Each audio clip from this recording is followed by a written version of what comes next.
تشریف رکھیں. شکر گزار ہوں جناب اپنے ہم خدمت ببرکت خدا کے روح سے معمور خادم حضرت دیور صاحب کا، انہوں نے بڑے آسان موثر طریقے سے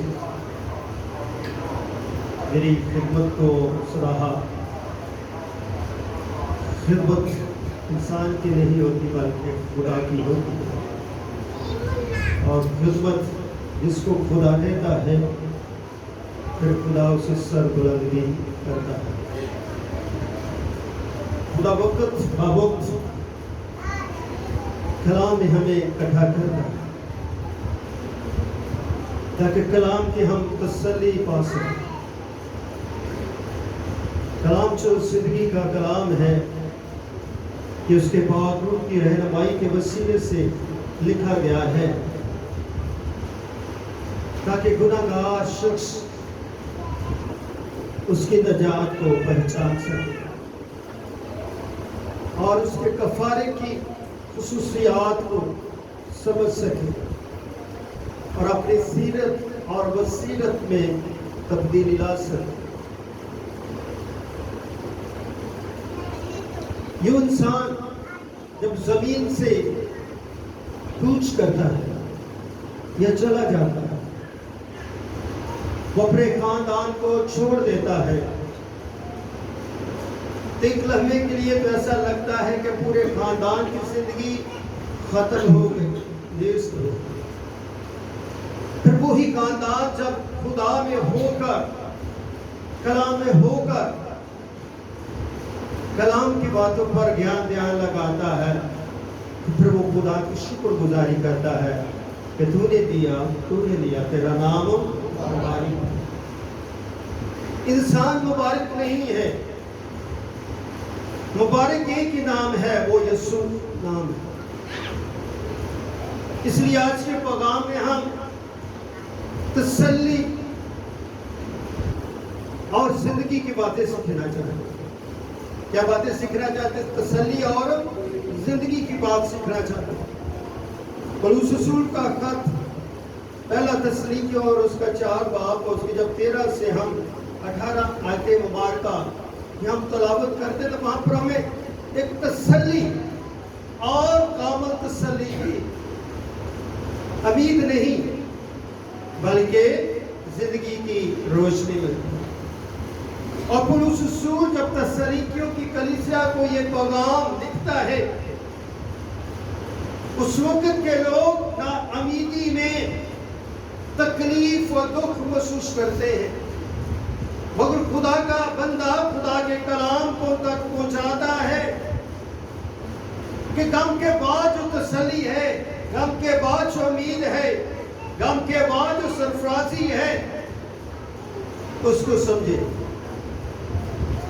نہ کس بات کا دکھ کرے کہ زندگی چلی جائے تو پیچھے سارا جہاں ختم ہو گیا. اس موت کے بعد جو زندگی ہے وہ ابدی.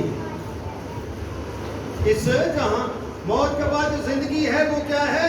ابدی ہے. یہ میں اور آپ گناہ میں ہیں، مگر گناہ میں بھی ہوتے ہوئے ہم پر یہ فضل ہوا ہے. کس کے وسیلے سے؟ کلام مجسم کے وسیلے سے، کہ اس نے مجھے اور آپ کو یہ ظرف عطا فرمایا کہ ہم اسے ابا کہہ کر پکار سکیں. خدا کے کلام میں ہمیں یہ پیغام ملتا ہے، یوحنا کی انجیل 14 باب میں، تمہارا دل نہ گھبرائے. تمہارا دل کیا کرے؟ نہ گھبرائے. پاسٹر صاحب کا بیٹا اس دنیا فانی سے چلا گیا، ہم اس کی زندگی کے اوپر وہ ویسی بات نہیں کر سکتے جیسی اس کی زندگی. پر پاسٹر صاحب کے ایمان کی بدولت ہم امید کرتے ہیں تو ایک خادم کا فرزند. انسان کی زندگی گناہ کرتی ہے اور گناہ میں روز مرتی ہے، اور اس کا روز مرنا دکھ کی علامت ہے. مگر جو زندگی روز عبادت کرتی ہے اور روز خدا کی شکر گزاری کرتی ہے اور وہ روز خدا کی تسلی پاتی ہے.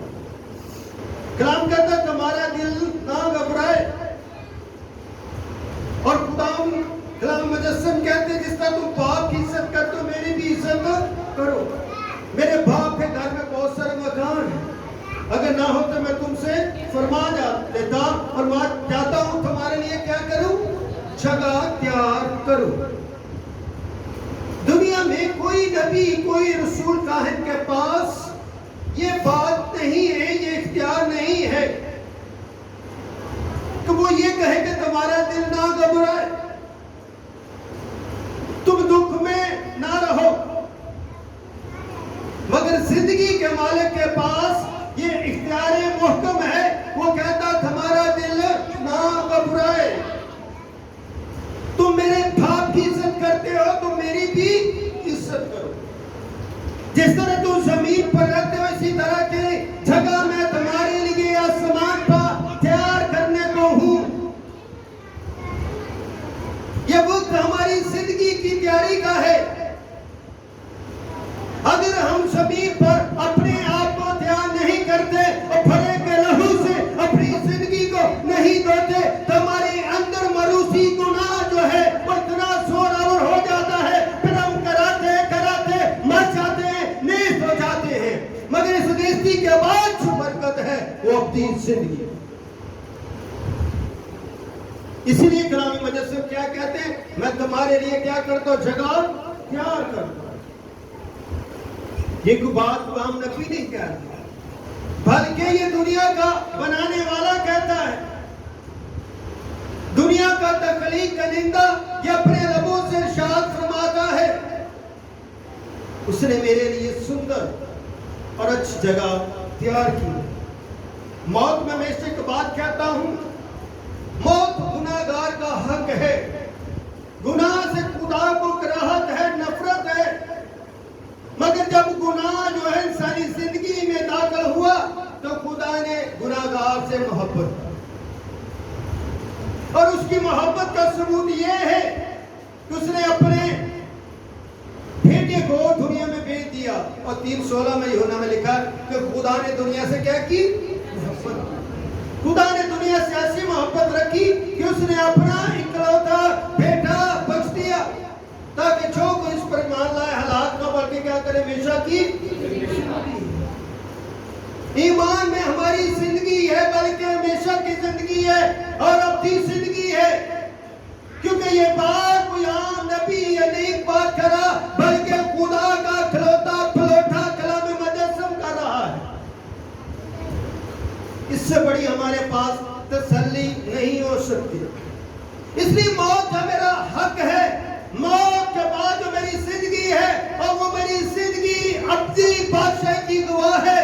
کیونکہ اس موت کے بعد جو میرا بادشاہ آئے گا، میرا کاہن آئے گا، میرا بچانے والا آئے گا، کلام مجسم اپنی دلہن کو لینے کے لیے آئے گا، تو میں اس گناہگار بدن سے بدن کا تبدیل ہوگا نئے بدن کو اختیار کر کے اس کے ساتھ ہوا میں اٹھ کر کیا کروں گا، اس کی بادشاہی میں جاؤں گا، اس کے اس جگہ پر جاؤں گا جو اس نے میرے لیے تیار کیے ہیں. ہمیں ایسی امید جو ہے رکھنی چاہیے.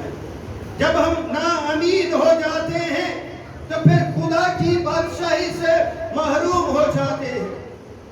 تو آج کی کلام میں ہمارے لیے محرومی نہیں ہے بلکہ ہمارے لیے تسلی، بلکہ زندگی کی تسلی اور اطمینان. اس لیے پولس رسول فرماتے ہیں، اے بھائیو ہم نہیں چاہتے جو سوتے ان کی بابت تم کیا کہنا رہو، نابات رہو. سوئے ہوں اس سے ہم نے کیا کرنی، آگاہی حاصل کرنی. ہمارا بیٹا وہ دنیا فانی سے رحلت کر گیا. ماں کے لیے، باپ کے لیے، بہن بھائیوں کے لیے، اس کی بیوی کے لیے، بچوں کے لیے بڑے دکھ اور تکلیف کا یہ لمحہ ہے. جب کوئی زندگی کوچ کرتی ہے تو ایسا لگتا ہے کہ پیچھے پورا سمندر جو ہے غم میں ڈوب گیا ہے، غم میں چلا رہا ہے، غم میں رو رہا ہے. اس کی چیخ و پکار جو سنائی دیتی ہے. مگر کلام کہتا ہے کہ ہم نہیں چاہتے جو سوتے ان کی بابت تم نہ باقی رہو، تاکہ اوروں کی مانند جو نامید ہے غم نہ. خدا کا کلام کہتا ہے غم نہ کرو، تم تو امید میں ہو. وہ بھی تو ہے جن کے پاس امید نہیں. وسیلے سے امید ہے، اور یہ امید جو ہے زندگی کی ہے، اور اس زندگی کی امید میں زمین پر ہے تو زندگی کے بادشاہ کی پرستش کرتے ہیں. جب آسمان پا جائیں گے تو زندگی کے بادشاہ کی پرستش جاری اور ساری رہے گی. اس لیے میں غم سے نکل کر زندگی کی بات کرتا ہوں، بلکہ اپنی زندگی کی بات کرتا ہوں. اس لیے خدا کے لوگ خدا کو اول درجہ دیتے ہیں اور اس کی کلام سے تسلی پانے کی کوشش کرتے ہیں. انسان کو تسلی نہیں دے سکتا، بلکہ خدا کا کلام ہی ہے جو ہمیں زندگی اور ایمان کی تسلی عطا فرماتا ہے. اس لیے میرے عزیز بہنوں بھائیوں، اگر لکھا کیونکہ جب ہمیں یقین ہے کہ یسوع مر گیا اور جی اٹھا، اسی طرح خدا ان کو بھی جو سو گئے ہیں یسوع کے وسیلے کیا کرے گا؟ ساتھ. یہاں پر خدا کا بندہ پولس رسول کلام مجسم کی موت کی بھی بات کرتے ہیں. اب یہ وہ پلوٹا ہے، خدا کا کلمہ ہے، کلام مجسم، کلام نفسی، کلام شخصی ہے، الہی شخص ہے جو دو ذاتیں لیے ہوئے، انسانی ذات اور الہی ذات. انسانی ذات میں وہ محدود ہے، الہی ذات میں لامحدود ہے. الہی ذات میں وہ تخلیق کنندہ ہے اور انسانی ذات میں وہ خادم ہے. اس لیے وہ خادم جس نے جسم کو لیا، جو میرے اور آپ کے لیے صلیب پر چڑھا، جو میرے اور آپ کے لیے دکھ سہے، اس کے بارے میں پولس رسول بھی فرماتا ہے کہ کیونکہ جب ہمیں یقین ہے، یقینی بلکہ محکم یقین ہے کہ یسوع مر گیا اور اسی طرح جو سو گئے ہیں یسوع کے وسیلے سے کیا ہوگا؟ ان کو تو کیا لے گا؟ اس لیے یسوع کی موت اور اس کا جی اٹھنا خدا کی قدرت کو ظاہر کرے. یسوع کو موت یسوع کے اوپر آ نہیں سکتی تھی. یسوع نے اپنے آپ کو پیش کیا. اس نے کیا کہا ساتھیوں؟ کہ باپ اپنی روح تیرے ہاتھ میں سونپتا ہوں. مجھے دینے کا بھی اختیار ہے اور لینے کا بھی اختیار ہے. تو خدا نے اپنے آپ کو خود پیش کیا موت، کیونکہ وہ اپنا جلال ظاہر کرنا چاہتا. مارتا نے کیا کہا؟ کیا خداوند اگر تو یہاں ہوتا تو میرا بھائی نہ مرتا. مارتا جانتی تھی مسیح کی قدرت کو، وہ پہچانتی تھی مسیح کی عظمت پر اس کا بڑا گہرا گیان اور دھیان تھا. اس نے کہا خداوند اگر تو یہاں ہوتا تو میرا بھائی نہ مرتا. کبھی کبھار ہم بھی یہی سوچ رکھتے ہیں کہ خداوند اگر تو یہاں ہوتا تو میرا بھائی نہ مرتا، مگر ہمیں اس بات کا بھی معلوم نہیں کہ موت کے بعد جو زندگی ہے وہ ہمیشہ کی زندگی ہے. اس نے فرمایا وہ مرا نہیں بلکہ اس نے کہا ہاں روز مشرق کے دن وہ زندہ ہوگا، مگر وہ جانتی نہیں تھی. اس نے کہا کہ تم ماں رکھے گی تو خدا کا جلال دیکھے گی. میں قیامت اور زندگی میں ہوں، جو مجھ پر مان لاتا کو مانے تو بھی کیا رہے گا؟ مسیح یسوع نے ایسا پیغام، ایسے لفظ مریم مجدلیہ کے کانوں میں سے مخاطب ہو کر اس سے بلکہ پوری کائنات سے یہ کلام کر دیا کہ قیامت اور زندگی بھی میں ہی ہوں. جو مجھ پر مان لاتا وہ مر جائے تو بھی وہ زندہ رہے گا. اس لیے میرا اور آپ کا مسیح یسوع میں مرنا ہمیشہ کی زندگی کی گواہی ہے. یہ زندگی کی گواہی یہاں تک نہیں رہنی چاہیے بلکہ اس کی بادشاہی تک پہنچنی چاہیے. چنانچہ ہم تم سے خداوند کے کلام کے مطابق کہتے ہیں. خدا کا بندہ پولس رسول کیا کہتا ہے؟ چنانچہ ہم تم سے خدا کے کلام کے مطابق کہتے ہیں، ہم جو زندہ ہے خداوند کے آنے تک کیا رہیں گے؟ باقی رہیں گے. اور آگے بڑی بات، برکت بات، تسلی کی بات ہے. سوئے ہوئے سے ہرگز آگے نہ، ہمارا بیٹا ہم سے آگے. اچھی کچھ نہیں لڑ، وہ اچھی جگہ پر جا پہنچا ہے. ہر انسان کی زندگی میں کمزوری بھی ہوتی ہے اور اچھائی بھی ہوتی ہے. کمزوری ہمیشہ رہتی ہے اور اچھائی بھی رہتی ہے، مگر اس اچھائی جو اس کے دل میں پشیدہ ہے اس کے طور پر ہم امید کرتے ہیں کہ وہ ہم سے آگے چلا گیا، اچھی جگہ چلا گیا، اچھی اس کشتی اس نے لڑی. ہم اس سے آگے نہیں. ہم نے ابھی بہت کچھ سیکھنا ہے, بہت کچھ برداشت کرنا ہے, بہت کچھ جاننا ہے, اور اپنے گناہوں کا بھی اقرار کرتے رہنا ہے تاکہ یسوع میں زندہ رہ سکے. کلام اگر تسلی کا ہے تو تسلی بھی وہ پاتے ہیں جو خداوند یسوع مسیح میں ہمیشہ زندہ رہتے ہیں, کیونکہ زندگی کا مالک ہی جو ہے وہ میری زندگی ہے. پولس رسول زندگی کی بات کرتا ہے, جینا میرے لیے مسیح, مرنا میرے لیے کیا ہے؟ موت کو نفع سے کے ساتھ جوڑا گیا ہے, نقصان کے ساتھ نہیں ہے. اگر ہم خود سے نقصان میں رہنا چاہتے ہیں تو یہ آپ کی زندگیوں کے اوپر منحصر. مگر میں آپ سب کے لیے یہ بات کہنا چاہتا ہوں کلام کے مطابق اس موقع کے وسیلے سے کہ یہ موت کے بعد جو زندگی ہے وہ قیامتی زندگی ہے.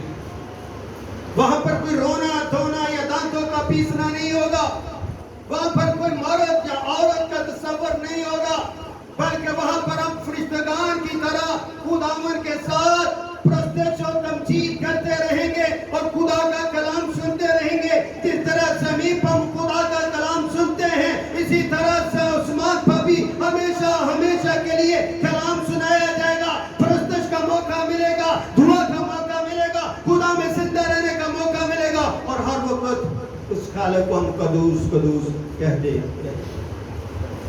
آمین. اگلے کا خداوند خود آسمان سے للکار اور مقرب فرشتے کی آواز اور خدا کے نرسنگے کے ساتھ کیا آئے گا؟ مقرب فرشتگان کے ساتھ وہ کیا آئے گا؟ کہاں اتر آئے گا؟ زمین پر. کیوں اترے گا؟ وجہ کیا؟ پہلے تو وہ کواری سے پیدا ہوا, اس نے جسم لیا, خرام مجسم بنا, ایمانویل بنا, اور اس کا نام یسوع رکھا گیا. اور وہ بھی انسان نہ کسی عورت کی طرف سے, نہ کہیں مرد کی طرف سے, نہ کسی نبی کی طرف سے, نہ کسی رسول کی طرف سے, بلکہ اس کے آسمانی باپ نے فرشتے کے وسیلے یوسف تک بچایا کہ اس کا نام یسوع رکھنا, جو اپنے لوگوں کو ان کے گناہوں سے کیا دے گا؟ نجات. یہ نام نجات دینے والا ہے. جو آنے والا ہے وہ فرشتگان کے ساتھ آئے گا. سر آنکھ سے دیکھیں, خاموشی کے ساتھ نہیں آئے. پہلے تو وہ جو مسیح میں ہوئے کیا ہوں گے؟